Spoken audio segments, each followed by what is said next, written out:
இப்போ ஆதவ அர்ஜுனா பேட்டியிலிருந்து நம்ம எப்படி புரிஞ்சுக்கிறது? அவர் தனித்து நிற்க போகிறாரா அல்லது அணி அமைக்க போகிறாரா? ஏன்னா அதற்கு முன்பு வந்து அதிமுக அலைன்ஸ் தான் பெருவாரியாக பேசப்பட்டு வந்தது. அவர் அதிமுக நோக்கி நகர வாய்ப்பு இருக்கு அப்படின்னு. அந்த கதவையும் அடைச்சிட்டாருன்னா என்ன கணக்குல இருக்கிறார் விஜய் அப்படின்னு நினைக்கிறீங்க? அந்த அதிமுக நோக்கி பேசப்பட்டது அப்படிங்கறதுலயுமே ஒரு பார்வை என்னன்னு கேட்டீங்கன்னா, அதுல யாரு வந்து முதன்மை சக்தி, பிரைமரி போர்ஸ் யாரு, சபார்டினேட் போர்ஸ் யாருங்கிற கேள்வி இருந்தது. நீங்க மாநாட்டின் போது அதை அறிவிக்கும் பொழுது நம்ம தனிச்சே களம் காணலாம், தனிச்சே நமக்கு ஒவ்வொரு வீட்டிலையும் உள்ளத்திலும் ஓட்டு இருக்கு, இல்லத்திலும் ஓட்டு இருக்குன்னு சொல்லி சொன்னாரு. நாங்க தனிச்சே போவோம், தனிச்சே போனாலும் சிங்கிள் மெஜாரிட்டியை நாங்க ஜெயிப்போம், அதே நேரத்துல நம்மளை நோக்கி வருவரை நம்ம அரவணைத்துக் கொள்வோம். அப்பொழுதுதான் அந்த ஆட்சியில் பங்கு அதிகாரத்தில் பங்கு பிரபலமாக பேசப்பட்டிருந்தது. சோ அன்னையில இருந்து இன்னைக்கு வரைக்கும் ஸ்டேட்டஸ் கோ வெளிப்படையா மாறல. நீங்க வந்து நெரேட்டிவ் அந்த மாதிரி இருந்திருக்கலாம், ஒரு அதிமுக கூட போறாங்களா, ஒரு எடப்பாடி சிஎம் ஆக்க போறாரா, எடப்பாடி விஜய் அவர்கள் சிஎம் ஆக்க போறாரு, நெரேட்டிவ் நிறைய பேசலாம், பெர்செப்ஷன்ஸ் நிறைய இருந்திருக்கலாம். ஆனால் எப்பொழுதுமே மிக தெளிவாக ஒன்று சொல்லப்பட்டது என்னன்னு கேட்டீங்கன்னா, நாங்க தான் வந்து அந்த கூட்டணியோட தலைமையில இருப்போம், நாங்க வந்து விஜய் அவர்களை முதலமைச்சர் ஆக்குவதற்காக தான் வந்திருக்கிறோம் அப்படிங்கறதா அந்த தமிழக வெற்றி கழகத்தில் வந்து எப்பொழுதுமே சொல்லப்பட்ட ஒன்று. அந்த ஸ்டேட்டஸ் போங்கிறது எனக்கு தெரிஞ்சு என்னைக்குமே மாறவே இல்லை. இப்பொழுது கூடுதலாக நீங்க ஒருவேளை அதிமுக சபார்டினேட்டா கூட வரலாமான்னு கேட்டீங்கன்னா, அந்த டோர் க்ளோஸ் ஆயிருச்சுன்னு நினைக்கிறேன். நீங்க வந்து பாஜக அதிமுக கூட்டணி அமைந்த பிறகு, என்டிஏக்குள்ள போன பிறகு தேவைக்கான ஆப்ஷன்ஸ் கேட்டீங்கன்னா நம்ம மறுபடியும் உள்ள போலாமா, அது சொல்றத நானும் உடன்படுறேன். கேட்டீங்கன்னா விஜய் அவர்கள் இந்த என்டிஏ கூட்டணிக்குள்ள போகிறார் அப்படின்னு சொல்லி சொன்னா அவருக்கு எத்தனை சீட்ஸ் முதல்ல கொடுப்பாங்க? நீங்க வந்து அந்த கூட்டணி பொறுத்த வரைக்கும் எடப்பாடி பழனிசாமி தான் வந்து முதலமைச்சர் கேண்டிடேட் டிக்ளேர் பண்ணிட்டாங்க. அதுல பாஜக என்ன கிளைம் வைக்கிறாங்க, நாங்க ஏற்கனவே 18% என்டிஏவா போயிட்டோம், 11% தனிச்சு போயிட்டோம், அப்ப எங்களுக்கு வந்து 40 சீட்டு கொடுங்கம்பாங்க. பாமக உள்ள கொண்டிருக்கான முயற்சிகள் இருக்கு, தேமுதிக உள்ள கொண்டிருக்கான முயற்சிகள் இருக்கு. அப்படி இருக்கும் பொழுது இந்த கூட்டணியில் தாவேக்க போனா என்ன 10 சீட்டு கொடுப்பாங்களா?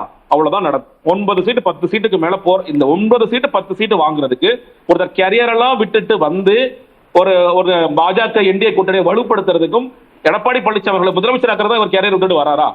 ஒரு $1 மில்லியன் கொஸ்டின் இல்லையா? அப்போ நீங்க ஆப்ஷன் கேட்டீங்கன்னா, நீங்க ஆதவ அர்ஜுனா மறுபடியும் சொல்றாரு, நீங்க டிசம்பருக்கு பிறகு பாருங்க, டிசம்பருக்கு பிறகு பாருங்க. அவரோட பிளான் என்ன சொல்றாரு, அடுத்த 6 மாசம் இல்ல வந்து அடுத்த 5 மாசங்கள்ல வந்து நாங்க கடுமையாக வேலை செய்ய போறோம், மக்களை போய் சந்திக்க போறோம், எங்களோட போராட்டங்கள்லாம் வித்தியாசமா இருக்கும், அதை பொறுத்து இந்த களம் மாறும், டிசம்பருக்கு பிறகு நீங்க எல்லாம் பேசுங்க, டிசம்பருக்கு பிறகு நீங்க பேசும்போது மாறும். இன்னொன்னு நீங்க தேர்தல் வியூக வகுப்பாளர்கள் அது அவங்க ஸ்ட்ராட்டஜி சார்ந்து சொல்லலாம். ஒரு 5 மாதத்திற்குள் என்ன மாறும் களம், என்ன மாறிட முடியும்? இல்லங்க, அதாவது அவர் என்னன்னா இந்த நேரடியாக மக்கள் சந்திப்பு, அது சுற்றுப்பயணமா நடைபயணமா அப்படிங்கறத அவங்க தான் சொல்லணும், அதை நான் பிறகு சொல்வேன்னு சொல்லி சொல்றாரு. அது ஒன்றுதான் அவர் அது பெருசா மாற்றும்னு நினைக்கிறாங்க. நீங்க பிரசாந்த் கிஷோரோட பேட்டியை பார்க்கல, மார்ச் மாதத்துல கொடுத்தார். அவர் ஒரு விஷயத்த சொன்னார், நீங்க நல்ல வலுவான கட்டமைப்பு இருந்தா தாவேக்க தனிச்சு போறதா நல்லது, பாஜகவும் அதிமுகவும் கூட்டணி போயிட்டாலே அந்த அணி தோத்துரும், தமிழக வெற்றி கழகம் வந்து நிறைய ஓட்டுகள் வாங்குறதுக்கான வாய்ப்புகள் இருக்கிறது, நல்ல பெர்சன்டேஜ் வச்சிருக்காங்க, ஆனா வலுவான ஒரு கட்டமைப்பு தேவை, அந்த கட்டமைப்பை உருவாக்கிட்டாங்கன்னா தாவேக்க வருவாங்க.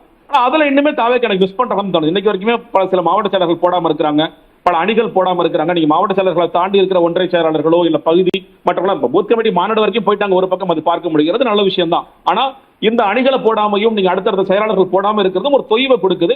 ஒரு நெரட்டிவ் என்ன இருக்குதா, என்னங்க மாவட்ட செயலர்கள் சரியா போடாம இருக்கிறாங்க, அப்ப ஒருவேளை இவர்களுக்கான பிளானை வந்து கூட்டணிக்கு போறதானோ, இவர்கள் எப்படி இறங்கி வேலை செய்ய போறாங்க, களத்தில் இறங்கி வேலை செய்ய போறாங்க. ஒண்ணு இல்ல, நாளைக்கு சுற்றுப்பயணம் போறாரு, சுற்றுப்பயணத்தை எல்லா கட்சிகளிலும் உருவாக்குவது யாரு, இல்ல சுற்றுப்பயணத்தோட ஏற்பாடுகள் செய்வது யாரு, அதாவது ஒன்றிய பகுதி, ஒன்றில் இருக்கிறவங்க, பகுதியில் இருக்கிறவங்க, நகரத்தில் இருக்கிறவங்க அவங்க தான் பண்ணுவாங்க. அப்படி இல்லாத போது இது யார் உருவாக்குவார்கள், ஒரு மாவட்ட செயலர் எல்லாம் பாத்திர முடியுமா அப்படிங்கிற பல கேள்விகள் இருக்கு. எனக்கு ஒரு கூடுதல் விளக்கம், இப்ப கட்சி சார்ந்து ஒரு புதிய கட்சிக்கு இருக்கிற சவால் நெருக்கடிகளை நீங்க சொல்றீங்க, இதுல கூட்டணி அமைவதற்கு வாய்ப்பு இருக்கா? அப்படி ஏதாவது யோசனை உங்களுக்கு இருக்கா? அப்படி அமைவதற்கான சூழல் இருக்கா? உங்க பார்வை என்ன? இல்லங்க, ஒண்ணு இந்த கூட்டணி என்டிஏ கூட்டணி இப்ப ரூல்ட் அவுட் அப்படின்னா அதிமுக கூட்டணிக்கும் நாங்க போறது கிடையாது அப்படின்னு முடிவான பிறகு இன்னைக்கு வெளியே இருக்கிற கட்சிகள் பாத்தீங்கன்னா பாமக தேமுதிக இருக்குங்கிறத நம்ம பார்க்கிறோம். ஒருவேளை பாமக தேமுதிக நாம் தமிழர் சீமான் கூட வச்சுக்கலாமே, நீங்க வந்து இப்படி வச்சுக்கிட்டீங்கன்னா இதுல எகைன் யார் முதலமைச்சர் வேட்பாளர்? நீங்க அன்புமணி ராமதாஸ் அவர்கள் வந்து விஜய் அவர்களை முதலமைச்சர் வேட்பாளர் ஏத்துக்குவாரா? பிரேமலதா விஜயகாந்த் அவர்கள் விஜய் அவர்களை முதலமைச்சர் வேட்பாளர் ஏத்துக்குவாங்களா? இல்ல நாம் தமிழர் சீமான் வந்தா அவர் ஏத்துக்குவாரா? அவர் ஏற்கனவே சொல்லிட்டார், தம்பி தான் என்ன நோக்கி வரணும், நான் தான் பெரியவன் அப்படின்னு சொல்லிட்டாரு. அன்புமணி ராமதாஸ் வந்து இந்த மாநாட்டை கூட விமர்சிக்கிறார், நீங்க ஒரு நடிகர் வந்தாலும் அவர் பின்னாடிலாம் நீங்க போறீங்கன்னு விமர்சிக்கிறார். சீனியர் ராமதாஸ்க்கு அந்த பார்வை இருக்கான்னு தெரியல, ஆனா அவங்க கூட்டணி சொல்லி சொல்றாங்க. கூட்டணி வந்த பிறகு எந்த கூட்டணிக்கு போவாங்க? அவங்கள பொறுத்த வரைக்கும் நம்ம ஏற்கனவே இருந்த என்டிஏ கூட்டணிக்கு போலாமா, இல்ல வந்து திமுக கூட்டணி வாய்ப்புகள் கிடையாது, ஏன்னா விசிக்கு அதுல இருக்குங்கிற வாய்ப்புகள் கிடையாது. அப்ப புதிய கூட்டணி ஒண்ணு அமைச்சா நமக்கு இன்னொரு எக்ஸ்பெரிமெண்ட் மாதிரி மாறிடுமா, மாற்றம் முன்னேற்ற அன்புமணி மாதிரியோ இல்ல மக்கள் நல கூட்டணி மாதிரி எக்ஸ்பெரிமெண்டா இருக்குமா, இல்ல இது வலுவான கூட்டணியாக மாறுமா அப்படிங்கிற கேள்விகள் இருக்கும். இன்னைக்கு விஜய் அவர்களுக்கு இருக்கிற ஆப்ஷன்ங்கிறது தனிச்சுதான் போகணுங்கிற ஆப்ஷன் இருக்கு. அதோரிஜினாவுடைய கணக்கு தனித்து போறதான். அதோரிஜினல் கணக்குப்படி 5 மாதங்கள்ல பெருசா ஏதாவது மாறுது அப்படின்னா புதிய கட்சிகள் வரலாம். அதுல கூட திமுகவிலிருந்து கட்சிகள் வருவார்களா, 5 மாதத்தில் பெரிய ஒரு மாற்றம் நடந்தால் கூட திமுகவிலிருந்து காங்கிரஸோ விசிகோ வருவார்களா என்று கேட்டால் அவங்கள பொறுத்த வரைக்கும் இது வின்னிங் கூட்டணி, இது ஒரு நம்ம தொடர்ச்சியா ஜெயிச்சிட்டு இருக்க கூட்டணி. நம்ம இன்னைக்கு என்டிஏவை எதிர்த்து நம்ம கொள்கை ரீதியாகவும் பாஜக எதிர்த்து நிற்க வேண்டிய ஒரு இடத்துல இருக்கிறோம். அப்படி இருக்கும் பொழுது நம்ம அந்த கூட்டணியை இந்த கூட்டணியை விட்டுட்டு விஜய்கிட்ட போவாங்களா அப்படிங்கறதெல்லாம் பெரிய கேள்விக்குறிதான். இன்னைக்கு அவருக்கு இருக்கிற ஆப்ஷன் தனிச்சு போறதுல பெரிய தப்பு நான் இல்லைன்னு நினைக்கிறேன். உங்களுடைய பிளான் வந்து நீங்க முதல்ல சொல்லிட்டு இருக்கீங்க, நாங்க வந்து நான் தான் முதலமைச்சர் வேட்பாளர் ஆகக்கூடிய அத்தனை வாய்ப்புகளும் இருக்கிறது, இளைஞர்களோட ஓட்டு இருக்கு, பெண்களோட ஓட்டு இருக்கு அப்படிங்கறத டெஸ்ட் பண்ணி பார்க்கலாம், எந்த தவறும் கிடையாதுன்னு நினைக்கிறேன். ஃபியூச்சரிஸ்டிக்கும் அதான் சரியாக இருக்கும். நீங்க இன்னைக்கு போய் ஒரு கூட்டணியில் செட்டில் ஆயிட்டீங்கன்னா நெரேட்டிவ்க்கு நல்லா இருக்கும். இன்னும் சொல்லப்போனா பாஜக விரும்புவார்கள், அதிமுக விரும்புவார்கள். தாவேகவன் எதிர்காலத்திற்கும் அவருடைய பொலிட்டிக்கல் கேரியருக்கும் அவருடைய சினிமா கேரியருக்கும் இது சரியான மூவா இருக்குமான நிச்சயமாக இருக்காது. இப்ப ஜெகதீஸ்வரன் அவர்கள் சொன்னதுல இருந்து ரகு, இப்ப தனித்து அப்படின்னா சீமான் தனித்து இருக்கிறார், தாவேகா வந்து இப்ப விஜய் அவர்கள் தனித்து அப்படின்னா கிட்டத்தட்ட 2019 ஏற்பட்ட கூட்டணி தான், என்டிஏ அதிமுக தலைமையிலான அணி தான் இப்ப எல்லா கட்சிகளும் அங்கதான் போறாங்க அப்படின்னா அப்போ களம்ன்றது வந்து திமுக அணி அதிமுக அணி அப்படி மாறிடுமா, அப்படி போயிடுறதுக்கு தான் வாய்ப்பா? ஆக்சுவலா வந்து இந்த ஆன்டி திமுக வாக்குகள்லாம் ஏடிஎம்கேக்கு தான் வரும் அப்படின்னு ஜெயலலிதா பேரில் இருந்த கால்குலேஷன் இப்போ சரிப்பட்டு வராதுங்க. அது ஏடிஎம்கேக்கே தெரியும். அதாவது கட்சி சாராதவர்களுடைய வாக்குகள் அவங்க திமுக ஆட்சி வேணாம்னு நினைக்கிறாங்கன்னு வச்சுங்களேன், வேற வழி இல்லாம ஏடிஎம்கேக்கு போடுவாங்க. இப்ப அந்த மாதிரி ஆட்டோமேட்டிக்கா வராதுங்கிற ஒரு பயம் வந்து அவங்களுக்கு வந்திருக்குது. அதனாலதான் பிஜேபியோட கூட்டணி வச்சதுக்கு அப்புறமும் பாமக கூட இங்க வரலான்னு தெரிஞ்சு கூட அவங்க விஜய் வரணும்னு ஆசைப்படுறாங்க. ஆனா விஜய்க்கு இதுல என்னன்னா he has everything to lose. போய் தோத்துட்டாருன்னு வச்சுங்களேன், போய் அந்த கூட்டணி தோத்துச்சுன்னு வச்சுக்கலாம், அவருக்கு எந்த கெயினுமே கிடையாது. இல்ல தனியா நின்று கௌரவமா வாக்குகள் வாங்கினா அது ஃபியூச்சருக்கு ஒரு ஃபவுண்டேஷனா இருக்கும். ஓகே, அந்த நாவல்டி ஃபேக்டர் அவர் இழக்க விரும்ப மாட்டாரு.